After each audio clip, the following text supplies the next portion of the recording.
Okay, continuing on with our AYRx training, we're going to get into the lungs and ribs and add some twists from our Chillaxin sequence.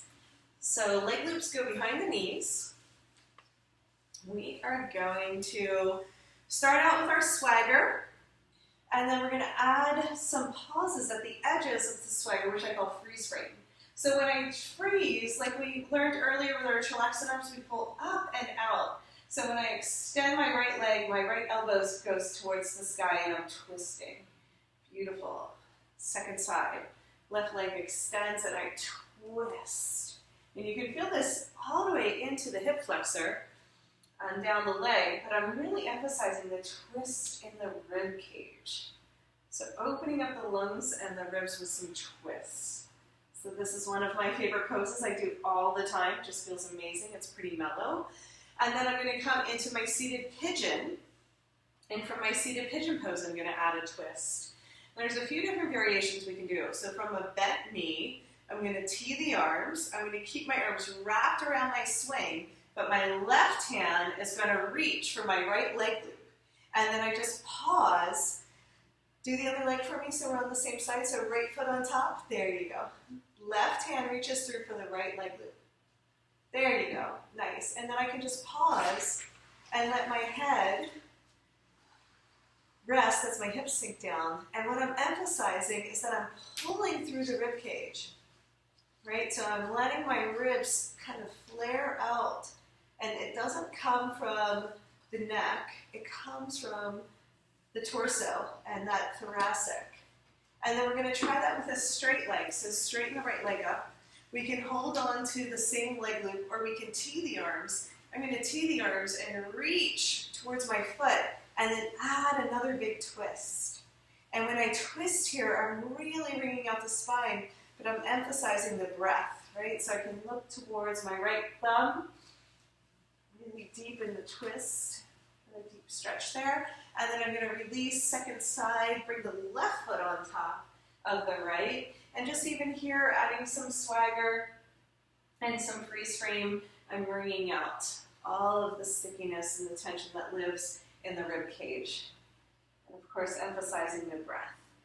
And then I'm going to always hug the swing, but my right hand can reach around from my left leg loop. And then I can rest my head and add a twist. Let the twist come from the rib cage. Should feel really good. Amplify the breath. Drop the hips and let the lungs expand. So we're getting into the intercostals as well.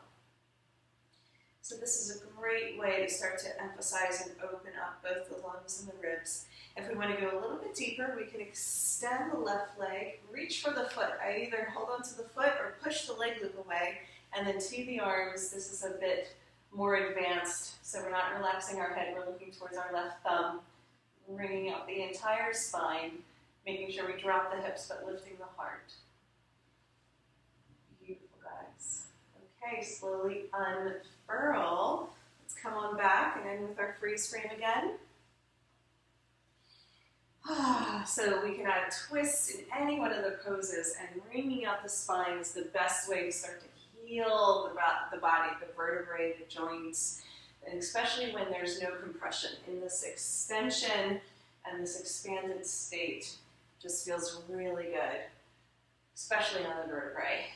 All right, let's go right into our shoulder sequence. So we're going to review 4B in our yoga translations, which is the dancing Shiva.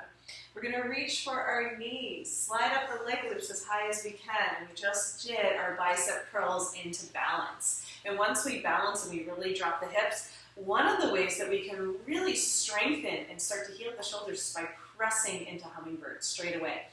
It's really strong. You want to keep the head lifted, the gaze lifted the whole time, and lead with the chest. Okay, notice if you sink down, it kind of strains the shoulders. If you lift through the chest and press straight away, hands straight out of the shoulder joint, level with the earth, then it's really strong. Beautiful. Let's go ahead and stay lifted, bend the right knee, roll onto the top of the left thigh. Obviously, we can get into the hips and the quads and the legs here, but we're emphasizing the upper body and shoulders. So thumb up, we press the leg loop away, and we turn our chest to look towards the side wall here. Now we're gonna feel a nerve stretch all the way down into the arm. It's pretty amazing. And then our right arm is working by lifting, so we're not head diving. We're really leading with our heart and our gaze is slightly up. Okay, let's turn it over. Second side, roundabout. Pull yourself up and bend the left knee and then roll onto the top of the right, emphasizing the arms pressing the back arms straight right out of the shoulders, so bring it down. Yeah, and then when you press away, turn your chest to the side wall. Lift with your left arm engaged, pulling down. So that helps you to lift. You guys feel that? And then gaze is slightly up, so you're leading with the chest and head is directly over the body. Okay, so you can see how this is really helping to open up the shoulders. If there's any discomfort, you don't even have to press into the leg loop. We want to try to get that chest open by turning and facing the side wall, but really getting the arm extended.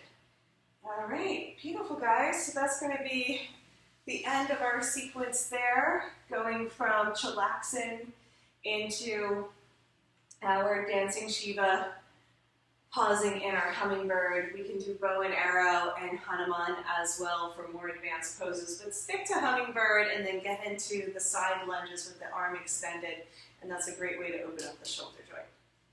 We're going to come back and index this for our next shoulder sequence, so stay tuned. We'll be right back with AYRxYogaRx.com.